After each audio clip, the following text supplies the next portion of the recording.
Welcome back, everyone. Today we're diving into the fascinating world of dark psychology. Get ready to have your mind blown. We're going to be talking about the stuff that keeps you up at night. You know, those creepy, unsettling, psychological phenomena that make you question everything you thought you knew about human nature. Like, why do good people do bad things? Why do we sometimes ignore people who need help? And what's up with those manipulative people who mess with your head? Get ready to go down the rabbit hole with me as we explore 5 seriously messed up dark psychology facts. This is going to be intense, guys. You might want to grab a blanket and your favorite comfort food. Okay, so imagine this, a perfectly normal person, someone like you or me, suddenly transformed into a monster. Sounds like a horror movie, right? But what if I told you it could happen in real life? That's the terrifying premise behind the Lucifer effect. This theory, developed by psychologist Philip Zimbardo, suggests that anyone, given the right set of circumstances, can commit acts of unimaginable cruelty.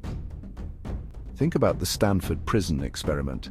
Zimbardo set up a fake prison in the basement of Stanford University, randomly assigning students to be either guards or prisoners.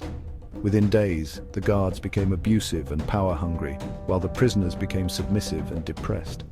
It was like they completely transformed into different people. The experiment had to be shut down early because it got so out of control. It's seriously disturbing stuff, but here's the thing. It proves that evil isn't something we're born with. It's something that can be created by the situations we find ourselves in. Think about it. If you put ordinary people in a situation where they have unchecked power, anonymity and dehumanization, it can create a breeding ground for evil.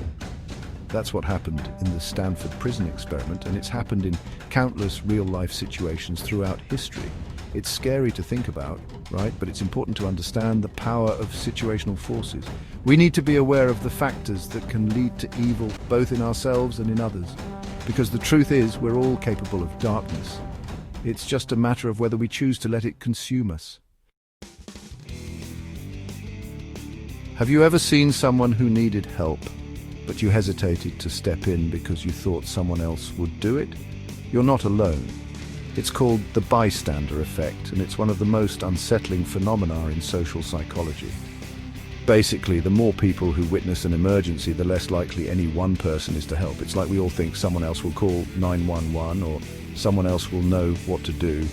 But the problem is, everyone's thinking the same thing. There was this famous case in New York City back in 1964. A woman named Kitty Genovese was brutally attacked outside her apartment building. The attack lasted for over half an hour, and there were reportedly 38 witnesses who saw or heard what was happening. But guess what? No one called the police until it was too late. Kitty tragically died from her injuries. The case shocked the nation and became a symbol of the bystander effect. But it happens all the time, in big ways and small ways. We see someone getting bullied, but we don't say anything. We hear a cry for help, but we assume it's nothing. So why do we do this? Well, there are a few reasons. First, there's something called diffusion of responsibility. When there are other people around, we feel less personally responsible for taking action. We assume someone else will handle it. Second, there's social influence. We look to others for cues on how to behave. If no one else seems concerned, we might assume that the situation isn't actually an emergency. We don't want to overreact or make a fool of ourselves. But here's the thing. Every single one of us has the power to overcome the bystander effect. We need to be aware of it, and we need to make a conscious decision to act, even when it's uncomfortable or inconvenient, because the life we save might be our own. Okay, guys, let's talk about gaslighting. This one's seriously messed up. It's a form of emotional abuse where the manipulator makes you question your own sanity. It's like they're slowly twisting your reality until you don't know what's real anymore. Imagine this. You tell your partner you saw them flirting with someone else. They flat out deny it, even though you saw it with your own eyes. They might say something like, "You're imagining things," or "You're being too sensitive." At first you might doubt yourself. You might think, maybe I did misinterpret the situation. But then it happens again and again and again. Over time, the gaslighter chips away at your sense of self-worth and makes you dependent on them for validation. They might deny things they said or did, even if you have proof. They might try to convince you that you're remembering things wrong. They might even isolate you from your friends and family, making you feel like they're the only one you can trust. Gaslighting can be so insidious because it's often done gradually over a long period. By the time the victim realizes what's happening, they're already trapped in a web of manipulation and control. It's important to remember that gaslighting is never your fault. The gaslighter is the one with the problem, not you. If you think you're being gaslighted, trust your gut. Talk to someone you trust, like a friend, family member, or therapist, and remember, you deserve to be in a relationship where you feel safe, respected, and loved. Okay, guys, buckle up because we're about to get dark. I'm talking about the darkest corners of personality. The dark triad. This isn't your average bad boy charm. This is next level manipulation and deceit. Picture this: narcissism, Machiavellianism, and psychopathy all rolled into one toxic package. That's the dark triad. First up, we've got narcissism. These are the people who are obsessed with themselves. They crave admiration, lack empathy, and think they're better than everyone else. They're basically walking, talking ego trips. Then there's Machiavellianism, named after the infamous political strategist Niccolo Machiavelli. These master manipulators are all about power and control. They're cunning, deceptive, and will use anyone and everyone to get what they want. They're like the puppet masters of the human world.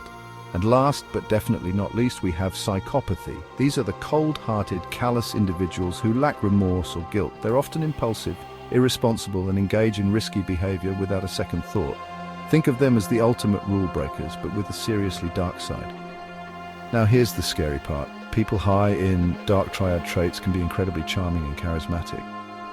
They know how to work a room and make people like them, but beneath the surface lies a dangerous potential for manipulation, exploitation, and even harm. So how can you spot a dark triad individual?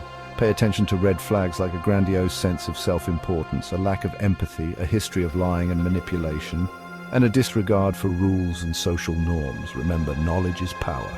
By understanding the dark triad, you can protect yourself from their toxic influence. Okay, guys, let's talk about one of the most bizarre and unsettling psychological phenomena out there, Stockholm Syndrome. This is some real mind-bending stuff. Imagine this: you're taken hostage, you're terrified, traumatized, and completely at the mercy of your captors. But then something strange happens. You start to develop positive feelings towards them. You might feel sympathy, empathy, even affection for the very people who are holding you against your will. That's Stockholm Syndrome in a nutshell. It's a psychological response where hostages or victims of abuse develop a bond with their captors or abusers. It's like their brain is trying to cope with the trauma by finding something positive in a horrific situation. The term Stockholm Syndrome comes from a bank robbery in Stockholm, Sweden back in 1973. The robbers held 4 bank employees hostage for 6 days. During the ordeal, the hostages developed a strange rapport with their captors. They even defended the robbers to the police after they were released. But why does this happen? Well, it's all about survival. When someone is in a situation where they feel powerless and afraid, they might try to appease their captor to increase their chances of survival. They might try to humanize their captor, finding common ground or understanding their motivations. Over time, this can lead to a distorted sense of empathy and even affection.